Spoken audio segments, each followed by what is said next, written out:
I had always been spoiled and temperamental, bossing my fiancé around and throwing fits whenever I pleased. Until one night, I dreamed that I was the vicious supporting character in a novel, an arrogant, unreasonable fiancé who was eventually dumped for her terrible personality and met a tragic end. Terrified, I decided I had to change. So when my fiancé failed to buy me the latest luxury handbag, I immediately waved it off. It's fine, it's fine. Forget it, I said quickly. But his expression darkened at once. Why forget it? You don't want something I bought for you anymore? Or, did some other man buy it for you? Huh? Before Henry left for his business trip abroad, I pulled him aside and reminded him, Henry, I already sent you the photo of the bag. Remember to buy it for me, okay? It was a brand new release from my favorite luxury brand, just launched overseas and not yet sold in our country. He gave a simple I felt he was being perfunctory and glared at him, pretending to be angry. Were you even listening to me? I was. Henry let out a resigned sigh. I'll bring it back for you. Only then did I grin with satisfaction. Hee hee. Then go and come back soon. He would be gone for about half a month. For those 2 weeks, I was practically glowing with anticipation. During that time, I spammed him relentlessly with messages. Henry, when are you coming back? I really miss you coming back. With my handbag, hee hee. Half an hour passed without a reply, and I sent a row of furious emojis. Why are you replying so slowly? Did you hook up with some foreign beauty? It took more than 10 minutes before Henry finally replied, sounding helpless. Eileen, it's 4 a.m. here. Right. I seem to have forgotten about the time difference. I asked, then why are you awake? Henry, your messages woke me up. Finding a perfect loophole, I immediately turned the blame around. Well, that's your fault. Why didn't you put your phone on silent? Hurry up and sleep. I'll keep messaging, so remember to mute it. Henry, okay. As I furiously typed more messages, my best friend peeked at our chat and clicked her tongue. Tisk, TSK. With a temper like yours, it's a miracle Henry can tolerate you. I refuse to admit defeat. Please. So many people are lining up to marry me. Henry should be grateful he got chosen. I was the treasured daughter of the Park family, rich and beautiful. If I had any flaw, it was probably my temper. But even with that temper, countless families still wanted an alliance with us. The gifts they sent practically formed a mountain. My parents handed me a tablet. Eileen, see if anyone catches your eye. I scrolled and scrolled, until I stopped at Henry. I think Henry's good too. My mom brightened instantly when she saw his photo. He's steady, reliable, handsome. How about Henry? He truly was the most handsome, the richest, and the most outstanding among them. Remembering how cold and indifferent he usually was toward me, I tapped the screen, right on his star-quality face. Fine. Him. The one least pleased by the engagement between the Galino and Park families was probably Henry. For the sake of our families, he had to endure my princess-like temper. I ordered him around, created storms over nothing, and he tolerated all of it. Sometimes even I had to admit, a man with this level of endurance was bound to succeed in life. No wonder the Galino group thrived under his leadership. Henry was the perfect definition of a tall, wealthy, handsome CEO, and naturally, admirers surrounded him.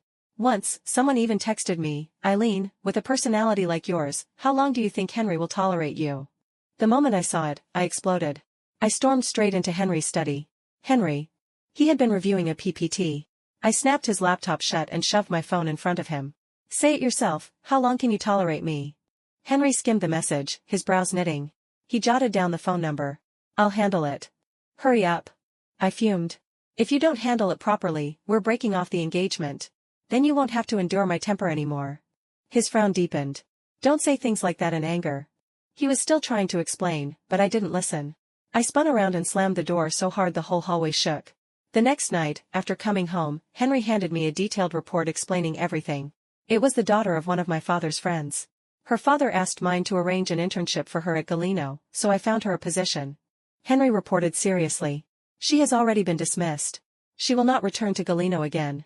I also spoke to her father. He has cut off her living expenses for 3 months. Then he sent me a 5-minute video. I made her record an apology video. Take a look, and if you're not satisfied, I'll have her redo it.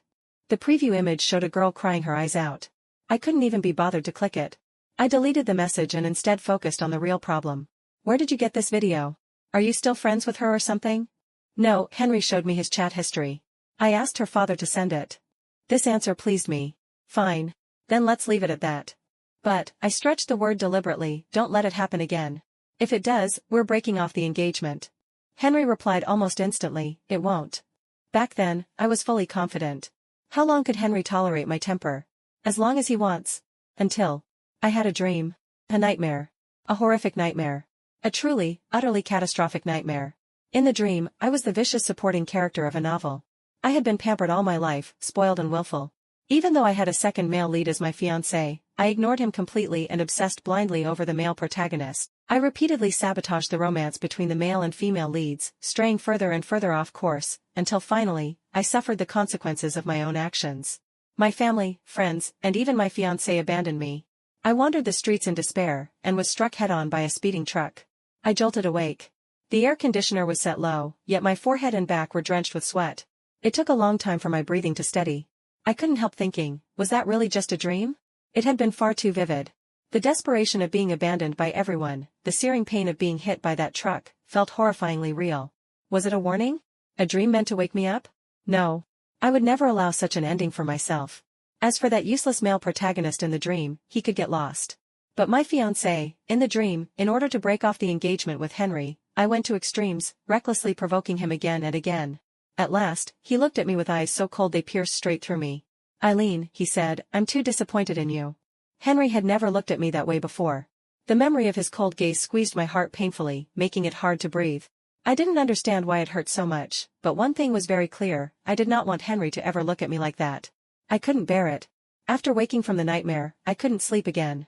I tossed and turned for hours, dark circles blooming under my eyes, before finally making a firm decision. I had to change. I had to fix my awful temper. I couldn't let Henry be disappointed in me.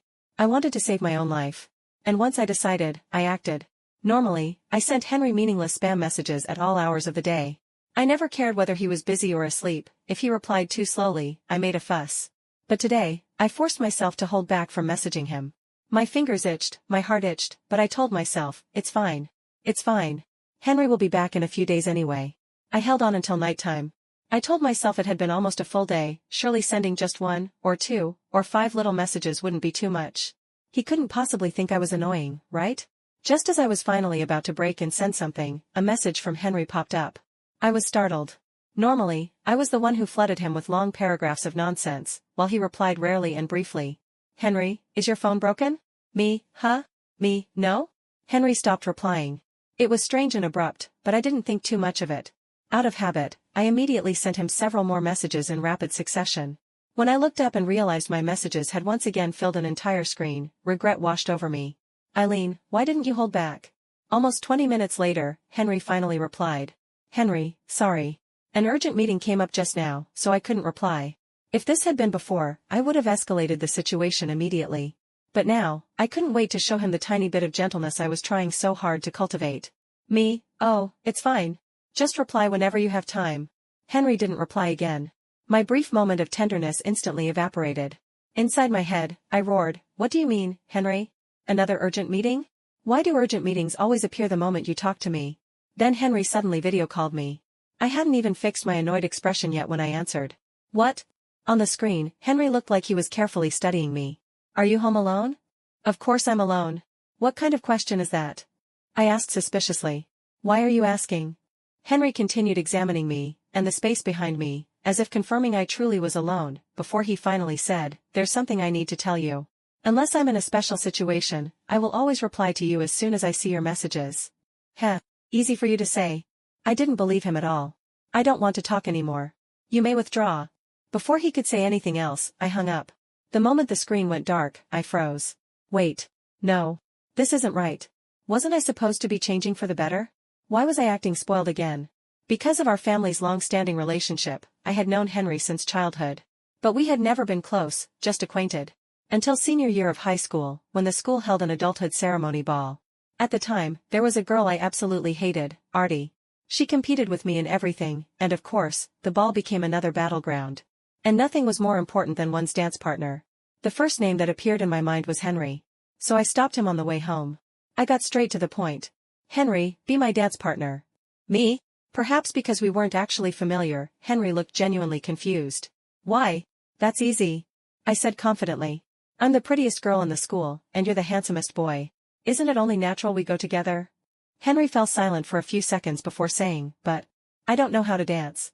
He was probably trying to decline politely, but I didn't catch on at all. "Then you'd better learn, quickly." "Henry." I grew impatient. "Well? Are you going or not?" Henry lowered his gaze, as if considering it seriously. A few seconds later, he said, "All right." "Really?"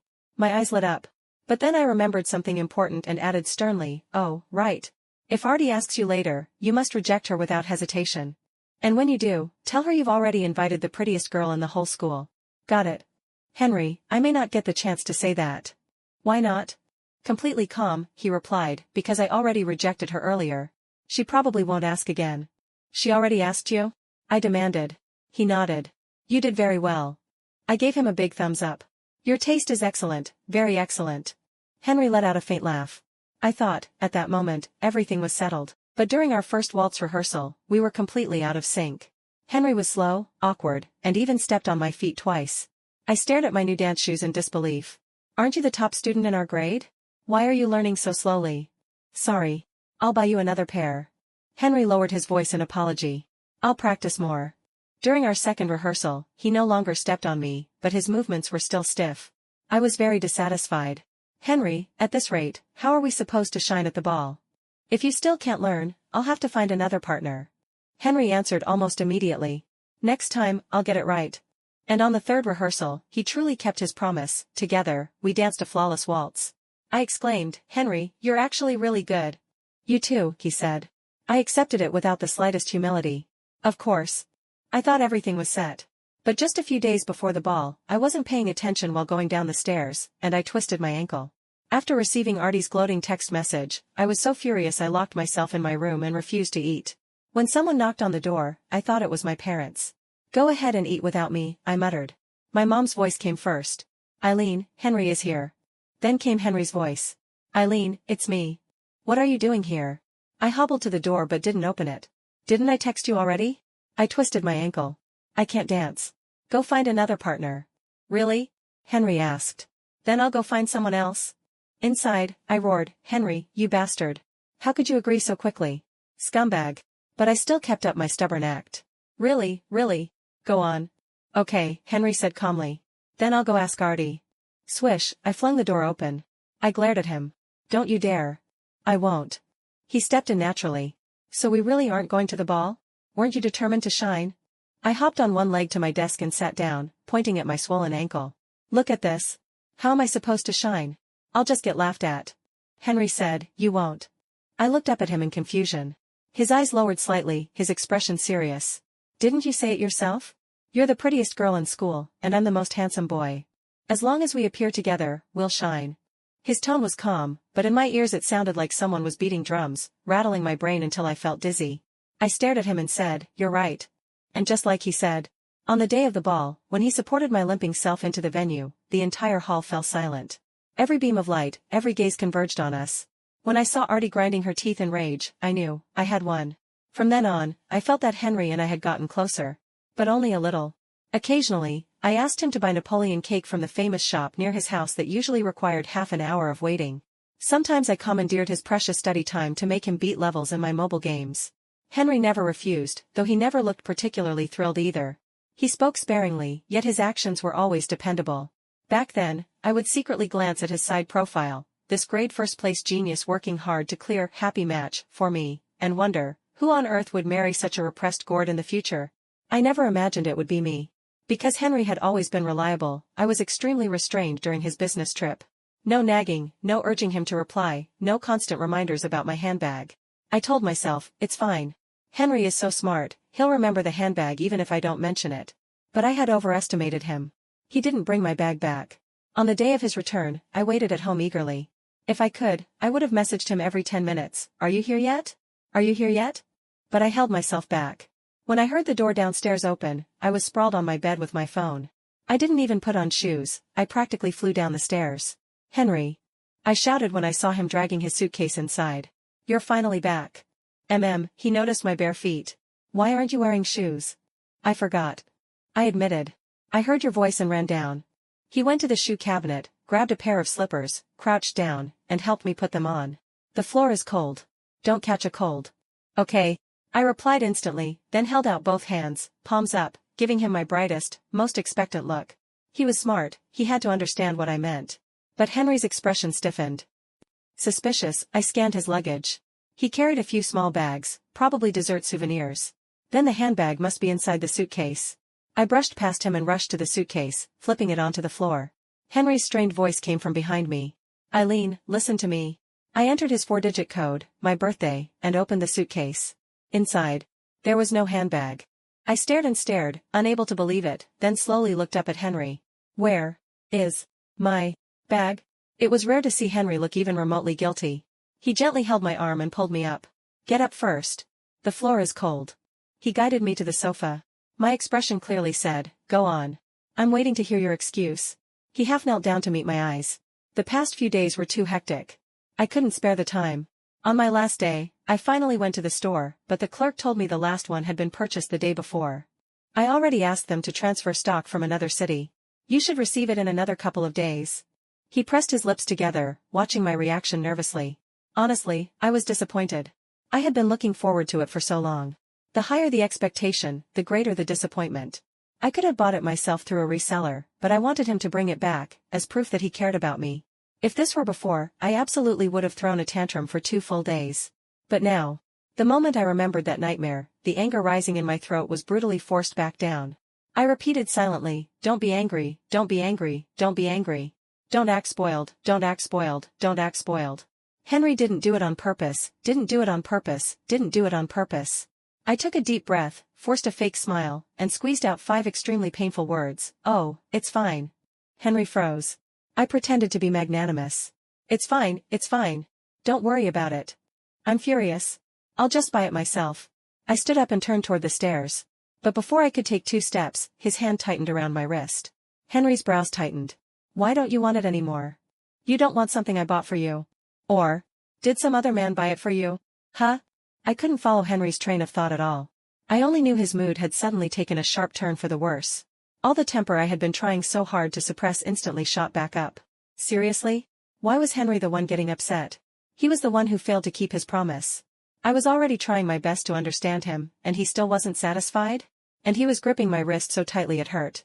Henry, you're hurting my hand. The moment he heard that, Henry snapped back to awareness and let go abruptly. Sorry. When he saw the red mark around my wrist, he apologized again in a hurry. The more I thought about it, the angrier I became. All thoughts of fixing my temper flew out the window. I ignored whatever he was trying to say, ran upstairs, and slammed my bedroom door with all my strength. Henry, that bastard. Even if I end up dumped, abandoned, and sleeping on the streets one day, I will never forgive him. I sulked in my room until his voice came from outside the door. Don't be angry. It's my fault. His voice sounded hoarse. I've only slept a few hours each day these past days. I just got off the plane, haven't adjusted to the time difference, and I caught a bit of a cold. My head is foggy. I said the wrong thing. He coughed several times, he really did sound sick. I snapped back, I don't want to hear it. Go away. Okay, I won't say anything. He coughed again. Then rest early. Good night. And he really left. I lay in bed, remembering the sound of his coughing, feeling annoyed and restless. Henry was infuriating, yes, but a sick person was still a sick person. Was I really going to hold a grudge against someone who was feverish and coughing? Fine. I'd see how he behaved tomorrow. If he apologized sincerely enough, I'd generously forgive him. But the next morning, when I woke up, he was nowhere in the house. Instead, there was a huge bouquet of flowers on the table and a small square box. Inside was a pair of newly released earrings from the brand I often wore. What a cheap trick. Still, I did love the design. So as long as Henry came back later and apologized properly, I might as well forgive him. However, I waited at home left and right, and Henry still didn't return. All I received was a message he sent in the afternoon. There's a dinner engagement tonight. I'll be home late. I didn't reply. By 9 p.m. he still wasn't home. Unable to swallow my pride enough to text him directly, I called his assistant, William. He answered quickly. Is Henry still at the dinner? I fired questions nonstop. Do you know how late it is? How much did he drink? He's sick, why does he have zero self-awareness? William lowered his voice. President Galeno told me not to inform you, but I think you should know. He didn't attend the dinner. He has a fever and is currently receiving IN4 at the hospital. What? I changed clothes immediately and rushed to the private hospital he was at. When I reached his VIP ward, William stood outside. He greeted me with a small bow. I dismissed him and pushed the door open myself. Henry was half reclining on the bed, and 4 drip attached to one hand, a laptop open in front of him as if he were still working. He looked up when he heard the door. Seeing me, a flicker of surprise crossed his face. Eileen. My anger erupted instantly. I marched over and tossed his laptop onto the sofa. What is wrong with you? William said you're not resting at all, you're still working well on and for. Do you just want to stay longer in the hospital so you don't have to come home and see me? How could I? Henry replied. I was afraid you wouldn't want to see me. Shut your eyes and rest. I ordered. Right now. Immediately. If you don't, I really don't want to see you. Henry said okay, but his eyes were still on me. I glared. Why are you still looking at me? Who sleeps with their eyes open? He asked quietly, are you going home later? No. I plopped onto the sofa. I'm staying here to monitor you. What if you start working again? Henry seemed satisfied with my answer. He slowly closed his eyes. Maybe he was truly exhausted. Within minutes, his breathing grew deep and steady. He had fallen asleep. I moved from the sofa to the chair beside his bed, resting my chin in my hand as I watched him. Then the dream came back to me. Before, I always thought that if my temper was too much for Henry, so what? I'd just find someone else who could tolerate me. And even if I never found anyone, it didn't matter, I had money, comfort, and could live happily single forever. But the moment I imagined leaving Henry, my chest tightened with discomfort. Henry, my temper isn't that bad, right? I just throw little tantrums sometimes. I whispered softly. And I'm this pretty, having a small flaw is normal, okay? If I were rich, pretty, and well-tempered, that would be too unfair to everyone else.